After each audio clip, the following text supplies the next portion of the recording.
একদিন আমি আর আমার দুই বন্ধু মিলে পড়ন্ত বিকেলে ঘুরতে বের হয়েছি। আমরা ঘুরতে গিয়েছিলাম আমাদের বাড়ি থেকে অনেক দূরে এক নদীর পাড়ে।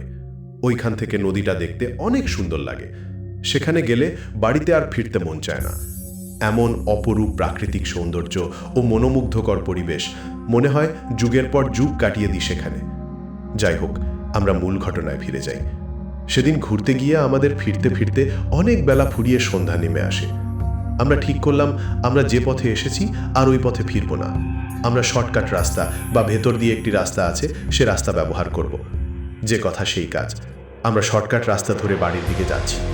বলে রাখা ভালো, আমরা যে রাস্তা দিয়ে বাড়ির দিকে যাব সে রাস্তায় বিশাল বড় ধান ক্ষেতের মাঝখান দিয়ে রাস্তা। আমরা সেখান দিয়ে হাঁটছি। এদিকে প্রায় সন্ধ্যা হয়ে অন্ধকার নামতে শুরু করেছে।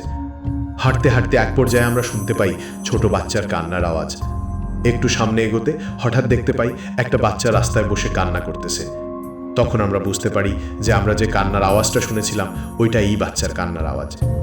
আমরা দাঁড়িয়ে পড়লাম আর বাচ্চাটাকে জিজ্ঞেস করলাম তার নাম, তার বাবার নাম, কোথায় থাকে, এখানে কেন কান্না করছে, আরও অনেক প্রশ্ন। কিন্তু বাচ্চাটি কোনো কথা বলল না, শুধু কান্না করেই যাচ্ছে আর হাত দিয়ে সামনের দিকে দেখাচ্ছে। আমরা চিন্তা করলাম যে এই বাচ্চাটি হয়তোবা এর আশেপাশের গ্রামেরই হবে। যেহেতু একটি ছোট বাচ্চা, ওকে রেখে তো আর আমরা চলে যেতে পারি না। তো বাচ্চাটাকে আমরা কোলে নিই। কোলে করে আমরা সামনের দিকে হাঁটতে থাকি আর ভাবতে থাকি যে সামনে কাউকে পেলে ওকে আমরা তার কাছে বুঝিয়ে দেব। তো আমরা সামনে যেতে যেতে কিছু দূর যাই। এরপর আমরা দেখতে পাই আর একটি বাচ্চা, ওর থেকে একটু বড়, বসে বসে কান্না করছে। ওকে দেখে আমরা একটু চমকে যাই এবং বাসায় হারিয়ে ফেলেছে।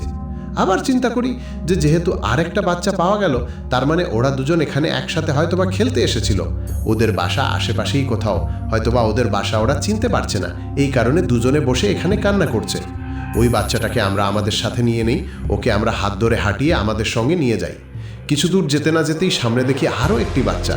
তাকে দেখে আমরা একটু চিন্তায় পড়ে যাই যে এখানে তিনটে বাচ্চা একইভাবে কান্না করছে। আবার ভাবলাম হয়তোবা ওরা তিনজন একসাথেই খেলতে এসেছিল। তারপর ওই বাচ্চাটাকেও আমরা আমাদের সাথে নিয়ে যাই। বলে রাখা ভালো, ওই বাচ্চাটাকে আমরা আমাদের কাঁধে নিয়েছিলাম। তারপর আমরা সামনের দিকে এগোতে থাকি। আমরা চিন্তা করেছিলাম সামনের গ্রামে গিয়ে ওদেরকে ওদের বাবা মার কাছে পৌঁছে দেব।